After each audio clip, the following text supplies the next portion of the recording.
aí você avalia que já não está tão feliz no seu emprego, né? Você pensa, mas se eu pedir demissão, vou perder tudo? Será que dá para fazer um acordo com a empresa? A gente vai falar sobre isso a partir de agora. Eu tenho direito? Roda a vinheta que é hora de descobrir.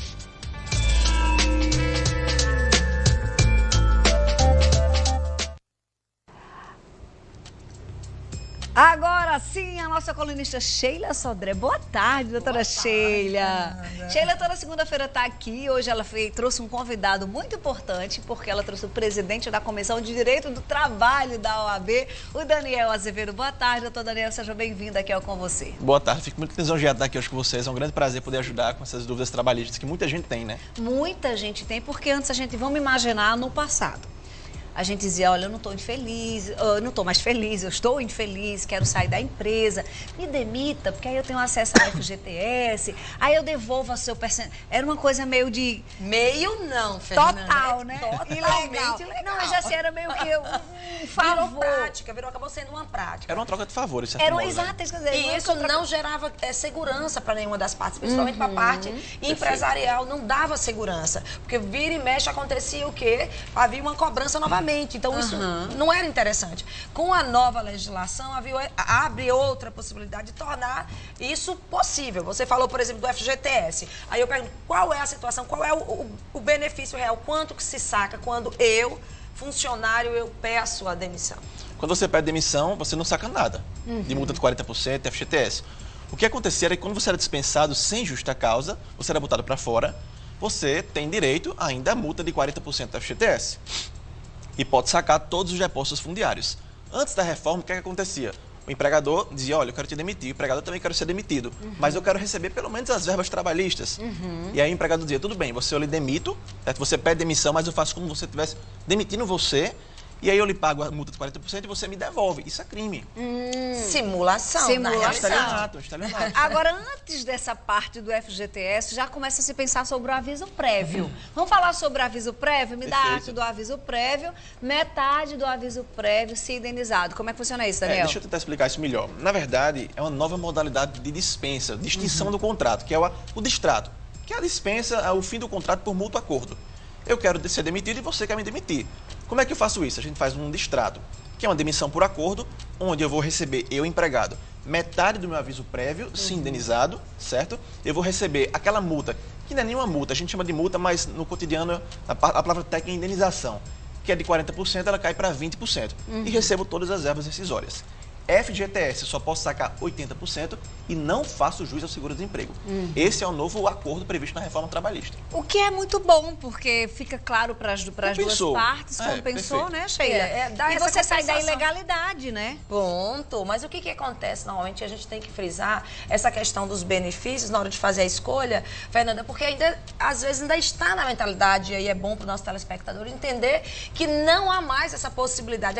A insegurança jurídica dessa simulação, ela pode causar danos piores no futuro. Então, realmente, é você entender e compreender. E aí, Daniel, como é que eu, empresário ou trabalhador, posso ter segurança e como é que é efetivado realmente esse acordo? Eu preciso necessariamente ir para o sindicato para homologar? Não, o ato de homologação ele foi extinto com a reforma trabalhista. Não existe mais a ideia da homologação. Porque antes, como é que funcionava? Se eu trabalhasse para demissões acima de um mês, um ano de trabalho, melhor dizendo, eu tinha que homologar obrigatoriamente o sindicato.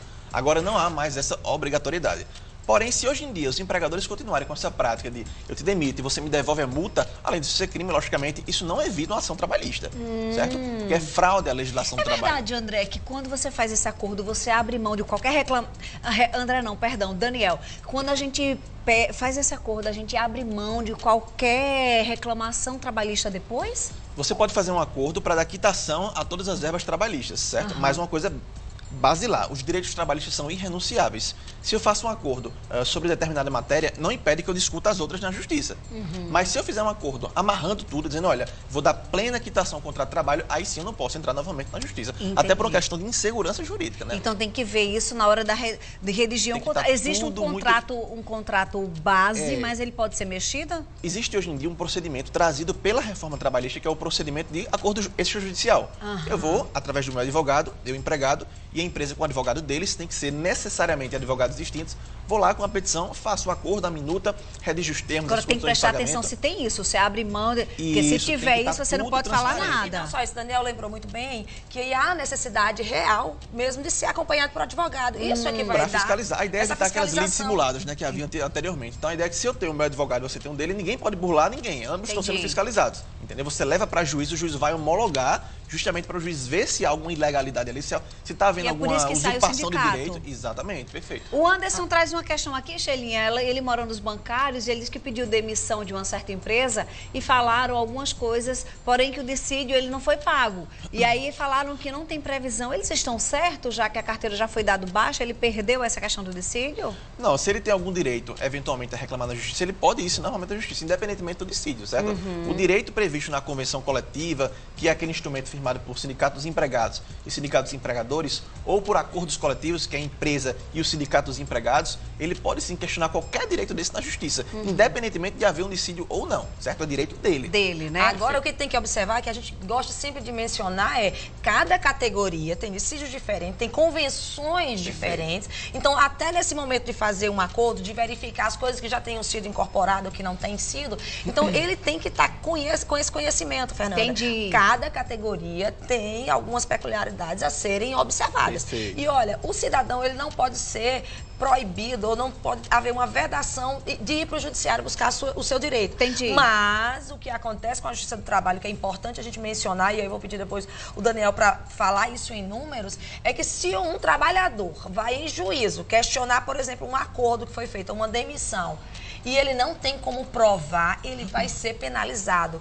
com as custas e Perfeito. honorários sucumbenciais, coisa que não tinha antes. Por Isso é para todo mundo ou só para quem faz o acordo? para mundo. todo mundo, Ó, deixa eu Fernando. explicar. Ou seja, Essa situação. pense bem antes de colocar a empresa na justiça, porque no final das contas quem pode pagar tudo é você, né, E Daniel? está sendo muito comum se arbitrar mesmo a sucumbência e as custas Porque- para essas demandas. Perfeito. Como o Sheila falou, eu até vou falar de números para deixar mais completa a ideia.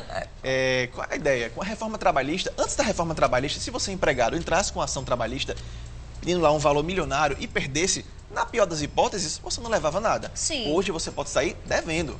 Porque Seríssimo. agora o empregado que perde a ação É grave. deve pagar sucumbência, Mas sabe o que isso ainda faz que com ganhe que? justiça gratuita. Com que as pessoas primeiro se imunam das provas daquele que está acusando, que é o ônus da prova não é para quem acusa, não é assim? No Então, caso trabalhista, pode inverter em algumas situações, mas o que ele tem que ter, Fê, é o cuidado de consultar o advogado de forma prévia, além de ir munido de toda a documentação, do que comprove a hora extra dele. e-mail, WhatsApp, Eu essas sugiro coisas. que o empregado ele saiba fazer uma ação responsável. Uhum. Ele vá com a prova que ele realmente acha que tem direito, com a testemunha que ele acha que vai depor em favor dele. Então tudo tem que estar muito bem amarrado antes de entrar com a ação. Porque se ele perder, ele pode sair devendo. E esse foi um dos motivos pelos quais nós tivemos uma redução de aproximadamente 36,5% do número de ações aqui na Paraíba. Certo? Ou A nível seja, nacional. quase 40% de diminuição das ações. Por isso que muita gente Exato. fala que vai acabar, acho trabalho e tal, mas não. É uma diminuição natural, por assim dizer. Ó, Daniel continua aqui, Sheila também. Ainda hoje a gente volta a falar sobre esse assunto. Não com você, tá com dúvida? Não fica com dúvida, não. Aproveita o nosso espaço, manda um zap pra gente. Coloca o zap na telinha, por favor, Rafinha. 988933999 para você esclarecer as suas dúvidas, tá? Agora eu não tenho dúvida nenhuma que o